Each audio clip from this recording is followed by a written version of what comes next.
Hi friends, happy CappuCello with Amit, episode 7. I'm here sitting in my parents' garden in Israel, in Kibbutz Israel with a Z, in the Israel Valley.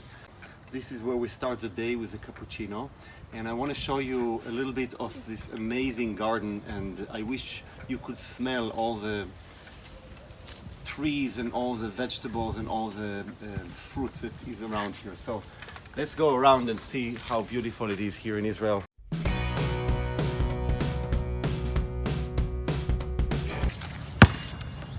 So we're here in our second stop in CappuCello, which is probably the place where I spent most hours as a child playing basketball. This is a court where I played and played and played and played and played.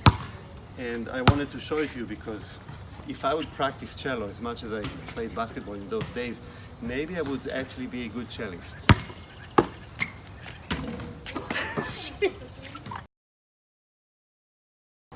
If I would practice as many hours cello as I did basketball, maybe I would actually be a good cellist.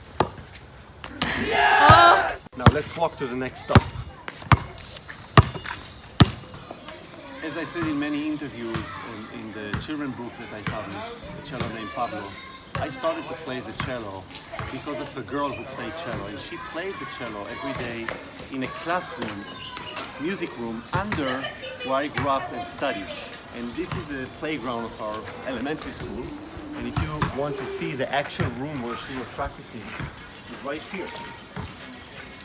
Right here she would practice the cello every day, and I was there upstairs taking lessons, math, whatever, Hebrew, I don't even remember because I listened to the cello.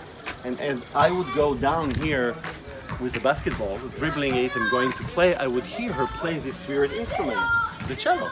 So when I was 10 years old and I was asked what instrument I want to play, I said, whatever Rinat, that girl, whatever she's playing every day. And that's really how I started to play the cello.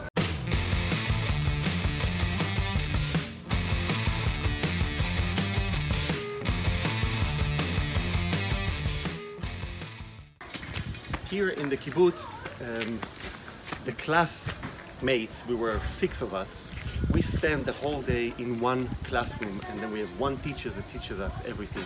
Not only that, we have breakfast, we have lunch, we take a nap time there.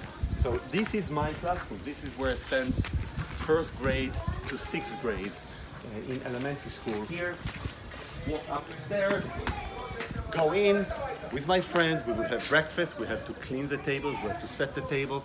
Then we walk to our classroom, which is above where the cellist played, and we would spend the whole day here.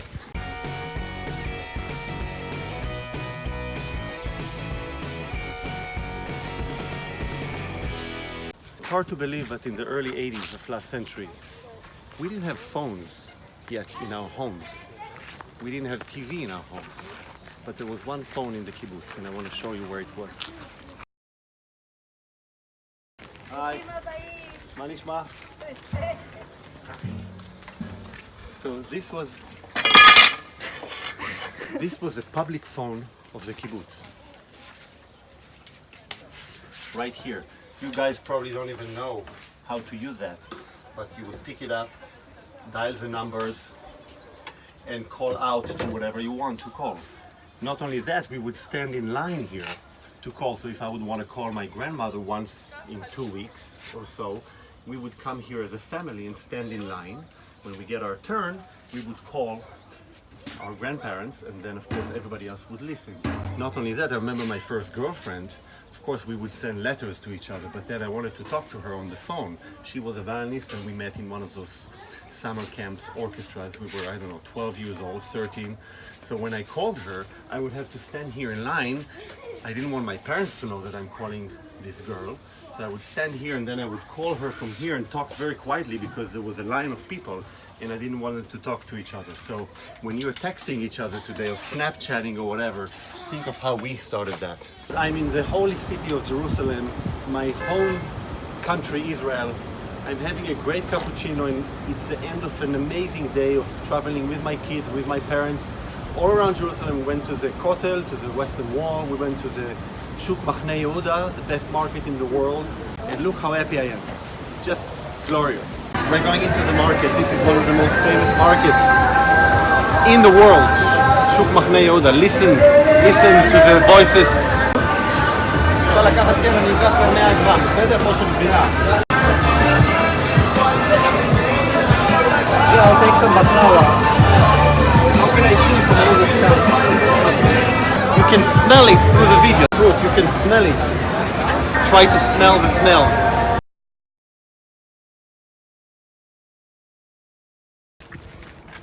Probably one of my first performances as a cellist was right here.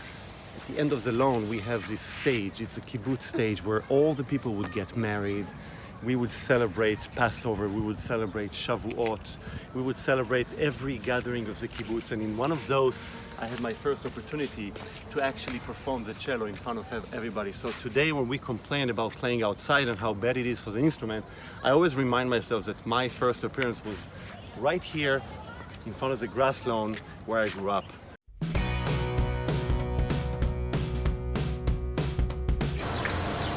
There's no kibbutz without cows. We grew up with the cows, we worked with the cows, love the cows, and this is a huge part of who we are as what we say kibbutznikim.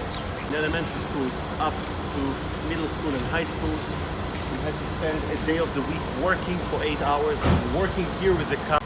Hey cow, do you like the cello?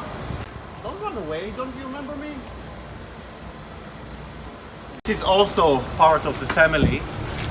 My father used to drive the truck of the kibbutz, and we would know that my father comes home when we would hear the truck coming down the valley or up the hill.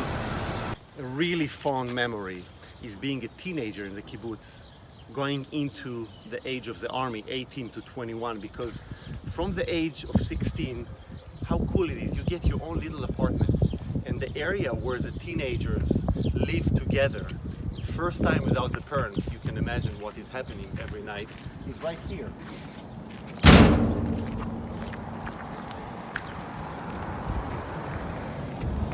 These are again, same as it used to be when I was a teenager.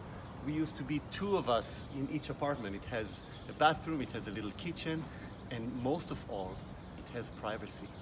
So going into adulthood, having your first girlfriend and so on, we had those apartments for us, and this was wild. Last but not least, Beta Musica, House of Music.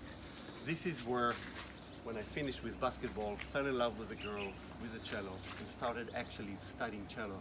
This is where I slowly became a cellist, and this is where I still practice every day when I come to visit my parents here in the kibbutz.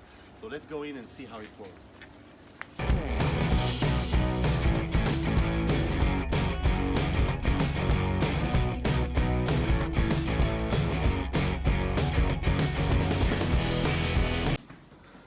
This chair, my cello, my bed, this is where I learned most of the cello repertoire. This is where I spent so many hours. And this is where I'm going to leave you with our usual saying now, go and practice because it's what I'm going to do. So take care and thanks for watching.